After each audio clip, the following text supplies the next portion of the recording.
സിത്താരെ എതിർക്കും, ബഹളം വെക്കും. അതൊന്നും കാര്യാക്കാൻ പറ്റില്ല. നവീനും ഗാഥയും തമ്മിൽ വേർപിരിഞ്ഞേ പറ്റൂ. അക്കാര്യത്തിൽ യാതൊരു മാറ്റവും ഇല്ല. ഗാഥയുടെ അഹങ്കാരം അത് ഈ കുടുംബത്തിന്റെ നിലനിൽപ്പിനെ തന്നെ ബാധിക്കുമ്പോ നമുക്ക് അടങ്ങിയിരിക്കാൻ പറ്റില്ലല്ലോ. ഈ ബന്ധം ഇനി മുന്നോട്ട് കൊണ്ടുപോകേണ്ട ആവശ്യമില്ല. നവീനയും ഗാഥയും തമ്മിൽ വേർപിരിച്ചില്ലെങ്കിൽ അത് നമ്മുടെ നവീന് ദോഷമായിരിക്കും. അവനാകെ മാറിപ്പോയി അമ്മേ. അവന്റെ ജീവിതത്തിൽ നിന്നും പഴയ ഉത്സാഹമൊക്കെ പോയി. കാണുമ്പോൾ അവൻ ചിരിക്കുന്നുണ്ട്, പക്ഷേ ആ ചിരിക്കുള്ളിലെ വേദന എനിക്ക് മനസ്സിലാക്കാൻ പറ്റും. കാര്യങ്ങൾക്ക് നീ മുന്നിട്ടിറങ്ങണം. സംസാരിക്കേണ്ടവരോട് സംസാരിക്കണം. പ്രശ്നങ്ങൾ കൂടുതലാവാതെ ഇതങ്ങ് അവസാനിച്ചു പോവുകയാണെങ്കിൽ അവസാനിക്കട്ടെ. ഇത്രയും കാലം നമ്മൾ ക്ഷമിച്ചത് നവീനോട് ഇതെല്ലാം തുറന്നു പറയേണ്ടി വരുമല്ലോ എന്ന് പേടിച്ചിട്ടാ. ഇനി ആ പേടിയോണ്ട് കാര്യമില്ല. തുറന്നു പറയേണ്ടത് തുറന്നു പറയണം. എന്നിട്ട് അവന്റെ തീരുമാനം എന്താണോ അതനുസരിച്ച് അവൻ അവന്റെ ജീവിതം ചിട്ടപ്പെടുത്തട്ടെ. വേറെ എവിടെ ഇതൊക്കെ നടക്കുക?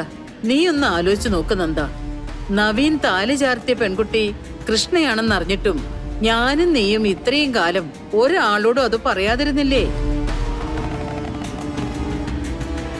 താലി കെട്ടിയ പെൺകുട്ടി വേറെ എവിടെയോ കഴിയ.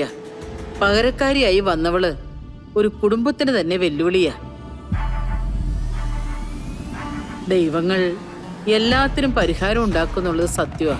പക്ഷേ മനുഷ്യര് ചെയ്യേണ്ട കാര്യങ്ങള് മനുഷ്യര് തന്നെ ചെയ്യണമല്ലോ. അതിന് നമ്മൾ വൈകും തോറും പ്രശ്നങ്ങൾ സങ്കീർണമാകും. നമ്മളൊരു തീരുമാനം എടുത്തു കഴിഞ്ഞില്ലേ അമ്മേ? ഇനി ഒന്ന് നടപ്പിലാക്കണം, അത്രേ ഉള്ളൂ. എല്ലാം നമ്മൾ തിരിച്ചറിഞ്ഞിട്ടുണ്ടെന്ന് സിത്താരക്കറിയാം. സിത്താരയും നമ്മുടെ തീരുമാനം പ്രതീക്ഷിക്കുകയാവും. സിത്താരെ എതിർക്കും, ബഹളം വെക്കും. അതൊന്നും കാര്യാക്കാൻ പറ്റില്ല. നവീനും ഗാഥയും തമ്മിൽ വേർപിരിഞ്ഞേ പറ്റൂ. അക്കാര്യത്തിൽ യാതൊരു മാറ്റവും ഇല്ല.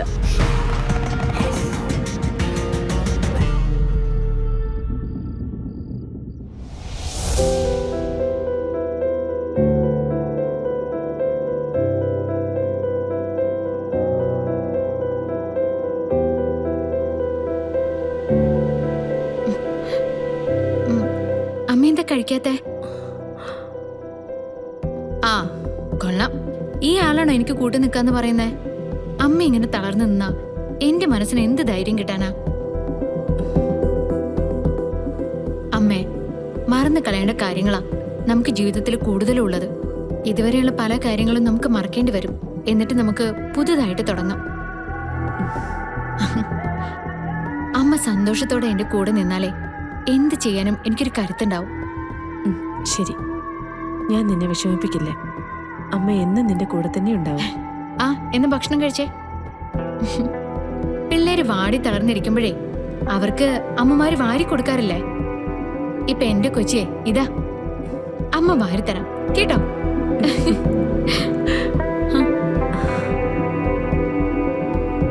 എങ്ങനെയുണ്ട്?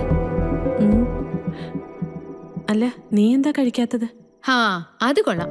ഞാൻ അങ്ങോട്ട് മാത്രം വാരി തന്നാ മതിയോ? അങ്ങനെ ഇപ്പൊ സൂയിക്കണ്ട കേട്ടോ.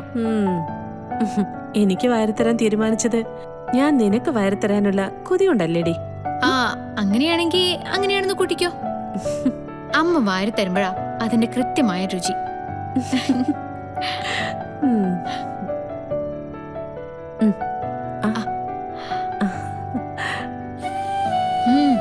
നല്ല രുചി.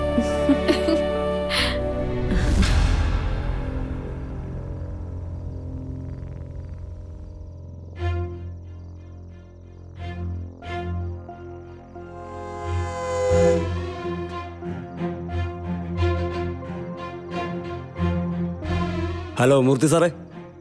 ടാർസ, പുഴയോരം വീട്ടിൽ നിന്ന് ഞങ്ങൾ ഇറക്കിവിട്ട കൃഷ്ണയും അവളുടെ അമ്മയും ലോട്ടറിക്കാരൻ ദുബായിയുടെ വീട്ടിലെ ഇപ്പൊ താമസിക്കുന്നേ. എന്താ വേണ്ടത് സാർ? ആ അമ്മയും മകളും ഇനി നാട്ടിലുണ്ടാകാൻ പാടില്ല. ഉം. ഇന്ന് രാത്രിയോടെ അത് അവസാനിക്കണം. കുടിയൊഴിപ്പിക്കൽ. പോകാൻ തയ്യാറായില്ലെങ്കിൽ തീർത്താലും കുഴപ്പമില്ല. ശരി സാറേ, ഞാൻ ഇറങ്ങിക്കോളാം. ഇന്ന് രാത്രി തന്നെ ഇറങ്ങിക്കോളാം. ശരി.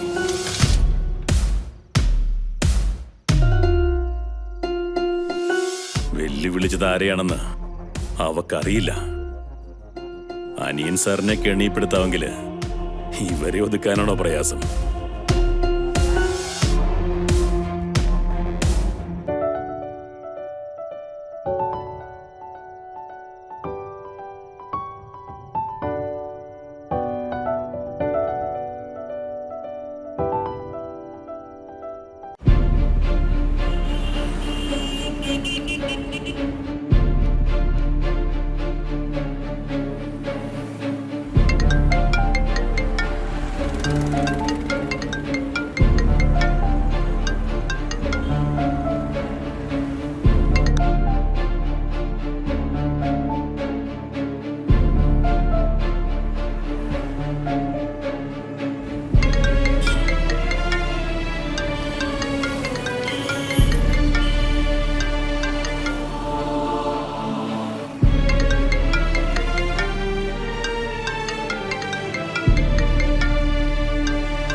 ഹലോ മാണിക്കുഞ്ഞ്, ഇതെവിടെയാ സാറേ?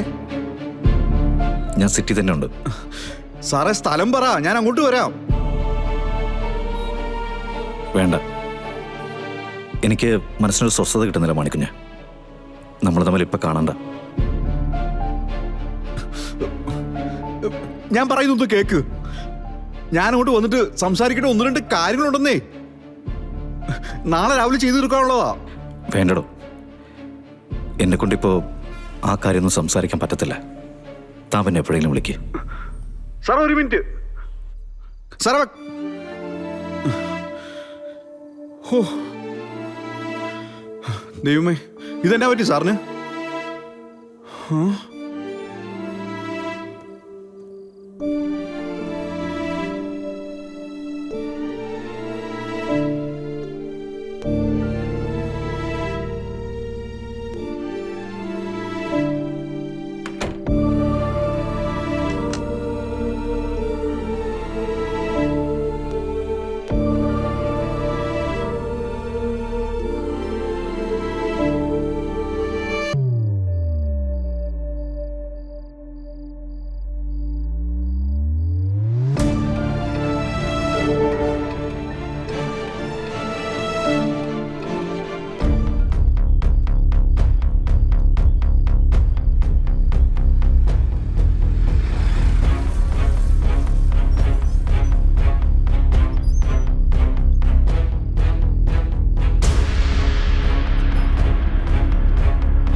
തുറക്കണേ.